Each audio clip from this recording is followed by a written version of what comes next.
What happens when a squad of elite soldiers has to face off against the ultimate beast? Let's get right into the story. Hrothgar bled crimson.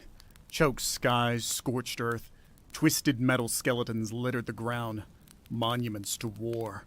This was our battlefield, and I, Marcus, a veteran of 100 dying worlds, was losing. Dixon muttered over the comms, tech jargon masking his fear. "Sarge, this ain't right. The bodies, they're ripped apart. Vulcan don't do this." Footprints, monstrous gouges in the ashen ground. We weren't alone. "Eyes up," I barked, a familiar fear tightening my gut. We were good soldiers, Delta Force, the best. But good wasn't good enough against the Vulcan. Big, brutal, and tech that made them damn near unstoppable. The air crackled. A blur of monstrous muscle and rage smashed through the trees. No warning, no tactic, just a force of nature unleashed. Bennett and Jackson never saw it coming. "Fall back!" The order felt hollow in my mouth. Fall back to where? Fall back to die another day? Dixon was already running. Blind terror made him fast. Smart man. Me? I never ran. But facing this, a titan forged for slaughter. Even an old soldier like me had that flicker of animal doubt. I raised my rifle, more defiance than defense. At least I'd make this thing bleed.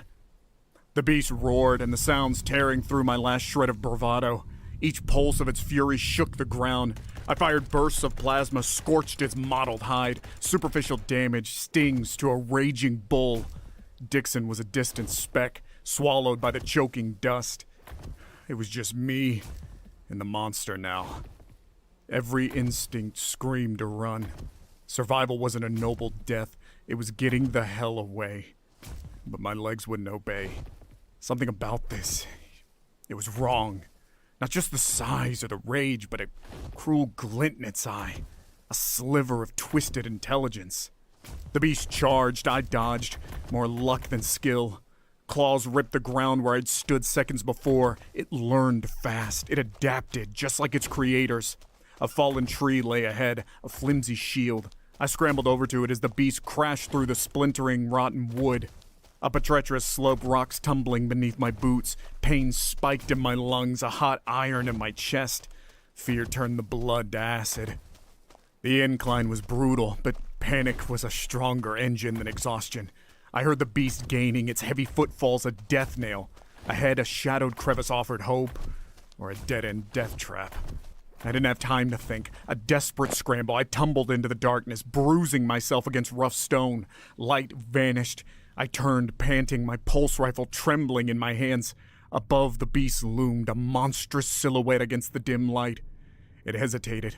The cave held no tactical advantage for its bulk, but that cruel intelligence sparkled in its eyes again. This wasn't just hunting now, it was a game, and I was the cornered prey. The beast roared in frustration, echoing through the subterranean gloom. One clawed hand swatted at the cave entrance, sending rocks cascading down. Another test, probing my defenses. My breath echoed too loudly in the silence. The air was heavy, tinged with the scent of old blood and something fouler. My rifle felt useless against this creature, but a soldier didn't die unarmed.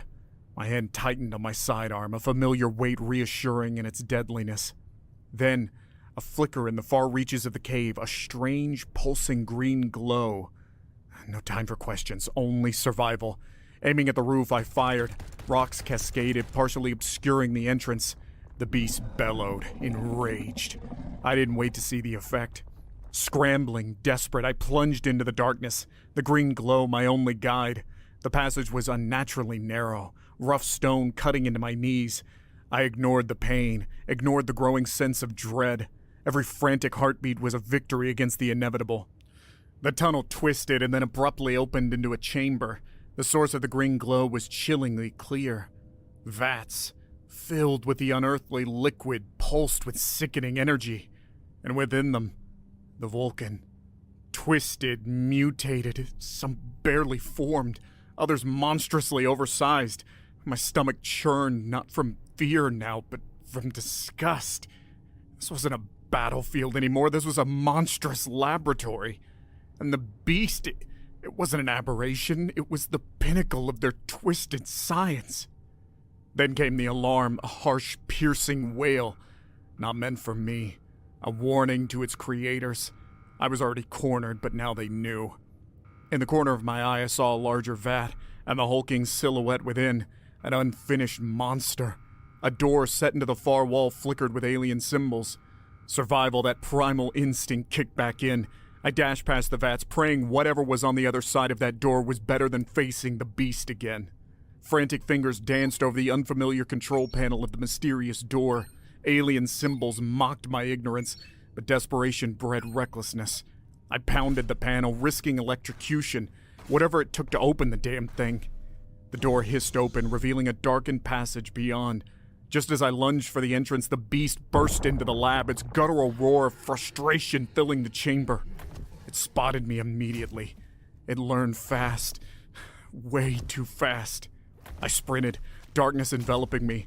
The door slid shut with a groan, cutting off its enraged bellows, but its monstrous form was seared into my mind. I wouldn't hold it for long. The passage was dim, lit intermittently by flickering emergency lights that cast maddening shadows. My boots pounded the metal floor, breath ragged in my throat. Left, right. Time warped, each heartbeat a countdown. I had the passage sloped upwards, a hatch promising a way out, or another trap. My lungs burned, old injuries throbbed in protest. Fear, that constant companion, turned my sweat to ice. But I kept running. I always kept running. With a desperate lunge, I pushed through the hatch. Harsh light stung my eyes, forcing me to squint. Then the world tilted in a dizzying rush. I was perched on a ledge, halfway down an immense shaft. Catwalks crisscrossed, impossibly high above and impossibly deep below. An access shaft, the heart of this monstrous facility. The fall would kill me, or perhaps, maybe that was the kinder option. Behind me, metal shrieked. The beast had broken through the door, and below, a monstrous yellow eye blinked open in the depths of the shaft. A second beast roused from its containment, and now I was just a mouse in the snake pit. Nowhere to run, nowhere to hide. Just me and my sidearm against impossible odds. Marcus, old soldier, facing his final stand.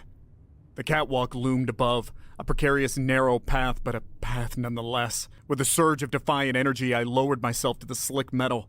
The drop below was a dizzying abyss, but staying meant death, and moving meant a chance. The second beast began its ascent, disturbing the fetid air with its roars. I had the catwalk split, promising 2 destinations, 2 unknown fates. No time to strategize, only react. Gut instinct sent me barreling to the right. Each jarring movement set a tremor down the ancient metal. Behind me, the catwalk groaned, protesting the strain of the beast's bulk. Claws scraped ominously, getting closer. Desperation made me faster. The tunnel I sprinted into was cramped, suffocating. The air hung thick with the scent of lubricant and decay, a testament to the Vulcan's disregard for maintenance. I couldn't afford to care, I just ran. Another split, tunnels branching in multiple directions, a deadly maze. No logic to my choice, only gut instinct. Left. I hurtled into the darkness, the sound of crumbling metal echoing in my wake as the catwalk behind me collapsed under the beast's weight. Time lost all meaning, just the relentless pounding of my heart, the desperate gasp for air, the constant looming threat of being cornered. Then a glimmer of light ahead. Not freedom, but an opening into a chamber bathed in sickly green. It held the same foul energy of the lab, but choice. That deceptive luxury was no longer mine. My boots skid as I burst into the chamber. It thrummed with unseen machinery, and across from me a control console blinked enticingly. If I could disrupt something, anything, I might buy myself a few precious seconds. Suddenly, movement in the shadows. None of the beasts, but the swift precision of soldiers. Vulcan technicians, alerted to the chaos I was unleashing. I was trapped between the console and the new threat. A gun was no match for a beast, but the Vulcan technicians were a different story. The shots echoed deafeningly in the enclosed space, shattering the illusion of control. 2 technicians dropped, startled cries cut short. The others scattered, momentarily confused. Seizing the instant, I charged the console, ignoring the shouts and returning fire echoing behind me. A stray shot grazed my shoulder. A burst of pain, but it fueled my rage. I wasn't going to die cowering. My fingers hammered the console, guided more by fury than reason. Alarms blared, lights flickered and died, plunging the room into a chaos of strobe and shadow. The remaining technicians, their movements hindered by the failing systems, hesitated, and in war, hesitation meant death. I spun, firing again as a Vulcan lunged forward. It collapsed in a spray of black blood, fear etched on its reptilian face. Its comrades, realizing I was more dangerous than the malfunctioning machinery, aimed with their own weapons. Multiple pulses of energy lanced towards me. Time slowed. I dropped to the floor, rolling behind a heavy equipment crate. Shots scorched the metal where my head had been seconds earlier. I couldn't stay pinned. In the strobe-like flashes, I saw it, an access hatch set into the wall. That was my only escape. Pushing off the ground, I scrambled towards it, gunfire chewing the floor behind my dodging feet. A sharp pain spiked in my calf. A lucky hit. The hatch was agonizingly close. Just as my fingers grasped the release lever, a Vulcan charged, rage twisting its scaled features. It raised its weapon, the kill shot glowing. Instinct took over. Kicking out with my good leg, I sent the Vulcan sprawling. I tore open the hatch and flung myself into the darkness beyond, slamming the heavy cover shut just as energy blasts hammered it, sending sparks dancing across the metal. I was alive. For now, but trapped in the belly of the beast. Every corner could spell my doom. Landing in a crouch within the darkened passageway, I took stock of the situation. My calf throbbed, my breath rasped like a broken engine. I was leaking blood and running out of time. But I wasn't done. Not yet. My fingers found a grenade on my belt. A last resort, now an unexpected tool of vengeance. Priming it, I waited. The heavy scrape of Vulcan feet told me they were coming. I wasn't cornered prey anymore, but a wounded wolf still capable of biting back. The hatch strained as they tried to pry it open. When the opening was wide enough, I lobbed the grenade through and slammed the hatch shut. An instant later, the muffled explosion shook the passage, followed by panicked screeches. I grinned, a feral, bloody smile. Taking the fight to them felt damn good, but it had only bought me a few moments. I had to keep moving, exploit the chaos I'd created. Deeper into the labyrinth I went, limping now, leaving a trail of blood. Each shadowed corner could hold an ambush. Each flickering light could herald the arrival of the beasts. But fear was receding, replaced by icy resolve. Ahead, a faint flicker of light promised a junction. There, maybe a hint to the facility's layout, a way to find the Vulcan's command center, their source of power, something to bring down around their heads. As I neared the junction, a noise stopped me cold. Guttural voices, thick with anger. A Vulcan patrol, perhaps? My breath quickened. It was time for one last desperate gamble. Crouching in the shadows, I waited. When they stumbled into the junction, their flashlights piercing the darkness, I attacked. A swift, brutal takedown of their closest Vulcan. Its strangled cry cut short. My stolen weapon roared, tearing through the others in a burst of surprise and violence. The echoes faded. Bodies littered the junction floor, a testament to my desperate fury. Every kill brought me closer to the truth, closer to ending this nightmare. I wouldn't be a victim. I was a soldier, and I would see this through to its bitter end. The bloodlust thrummed through me. Caution was a luxury I couldn't afford. Every minute I spent cowering was another minute the Vulcan had to regroup, to hunt me down. I had the momentum, a feral sort of power fueled by desperation, and it was time to use it. Bursting from the junction, weapon raised, I didn't hesitate. If there were Vulcan ahead, I'd cut them down. If there was a way to the command center, I'd carve my path through their defenses. Surrender wasn't in my vocabulary. Victory was the only way out. My rampage echoed through the sterile metal corridors. Alarms blared, but they couldn't drown out my ragged battle cry or the answering screams of dying Vulcan. Their surprise was my greatest weapon. They expected a cornered animal, not a vengeful fury. Through a battered door, I stormed a blinking command center. Vulcan officers scattered in panic, their rigid command structure crumbling in the face of my relentless charge. My shots found their marks. Consoles exploded in showers of sparks, sending vital systems haywire across the facility. Ahead lay a viewport overlooking a massive launch pad. A sleek ship thrummed with barely contained energy, their means of escape, or perhaps the source of their devastating power. A flicker of doubt and a sliver of hope warred within me. Then I saw it, through the viewport, below the launch pad, a yawning chasm filled with monstrous vats, the same putrid green glow. The breeding pits of the beasts. No more hesitation. That monstrous laboratory was ground zero and I had to end it. Ignoring the panicked Vulcan, ignoring the potential consequences, I aimed at the ship. If I could trigger an overload, a chain reaction, maybe, just maybe, I could bring this entire cursed facility down with me. It was a mad gamble, a suicide mission, but a soldier's death is a sacrifice, and if I could take these monsters with me, well, that was a worthy end. My finger tightened on the trigger. This was it. One last defiant act, one final roar against the dying of the light. For my fallen squad, for this ravaged world, and for the countless planets the Vulcan would terrorize if they escaped. The gun barked. The overloading ship shuddered, then let out a shriek of tortured metal. Consoles exploded around me, showering me with debris. The Vulcan command center disintegrated into chaos as they finally understood my intent. Not just to kill them, but to obliterate everything they had built. Then it began. Not an explosion, but an implosion. The launch pad warped inwards, the ground beneath it collapsing into the monstrous laboratory below.